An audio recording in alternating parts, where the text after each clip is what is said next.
পূর্ণিমা চলে যাওয়ার পর আপনি কত কি করলেন আনার জন্য। আসলে ও চলে যাওয়ার পরে এত খারাপ লাগছিল, কারণ সংসার জীবনে থাকছি দুইজন, অনেক মিল মোহাব্বত দিয়েই থাকছি।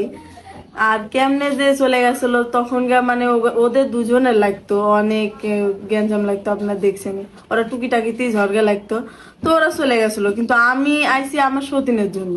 আমার হাজবেন্ডের সাথে আমার কোনো ইয়ে না, ওর সাথে একটু খুনসুটি হয়েছে, এর জন্যই চলে আসি।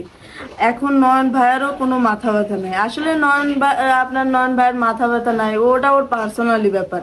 ওর মাথা ব্যথা নাই না কি নাই, ওই ওই বুঝবি। পূর্ণিমারও নাই, পূর্ণিমা তো বলতেইছে যে আয় আয় আয়। ও তো হাজারবার ফোনও দিচ্ছে, ওই ফোন দিচ্ছে আমি ধরতেছি না। আমি যাব না, ওই সংসার আমি করবো না, এর জন্য যাবো না, আমি বলতেছি তো যাব না। যাই কি করব এই ওগারে সংসারে যায় খালি আমি কোনো কিছু আমার দাম নাই, কোনো কিছু করলে পারেও কোনো ইয়ে নাই, রেসপন্স নাই। আমি যদি হাজারো কাজ করে থাকি আমার কোনো কাজের কোনো দাম নাই। আমি এত উপকার করছি ওগারে এই জন্য, কিন্তু কোনো কিছুই পাইনি।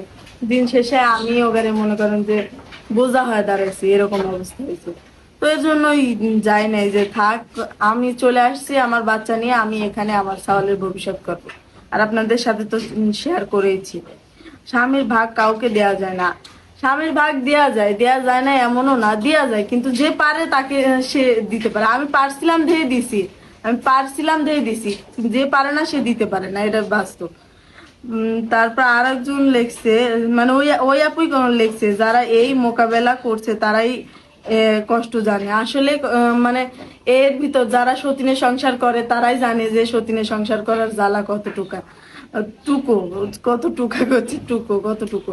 কারণ যে সংসার করে সেই জানে যে সতীনের সংসারে, একা সংসারেও অশান্তি হয়, সতীনের সংসারেও অশান্তি হয়। সতীনের সংসারে অশান্তি হয় কিরকম, মানে আমি ধরেন যদি আমার জামার সাথে একটু ইয়ে করি, ও করবি, এরকম পাল্টি পাল্টি, আর কিছু না। আপনার জন্য অনেক মায়া লাগে। আপু অনেক অনেক ধন্যবাদ মায়া লাগার জন্য। কি করলেন এখন বুঝছেন, মানে আমি তো তখন বুঝি নাই, আমি বুঝছিলাম যে পূর্ণিমা আমাকে অনেক ভালোবাসবে। তখন পূর্ণিমার সাথে কথা বলছিলাম, পূর্ণিমা বলছিল যে তোমাকে আমি অনেক ভালোবাসবো, তুমি আমার এতটুকু উপকার করলা, আমার একটা জীবন দিলা তুমি।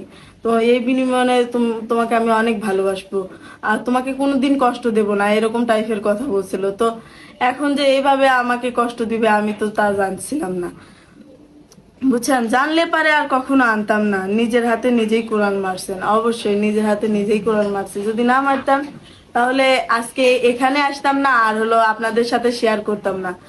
আর অনেকেই বলতেছেন যে হলো বড় আপু আপনি যেখানে আছেন আলহামদুলিল্লাহ ভালো আছেন, এখানেই থাকেন। তো আমি এখানেই থাকবো আপু, কেউ বলুক আর না বলুক কারো কথাই শুনবো না, আমার মন যা কবি তাই।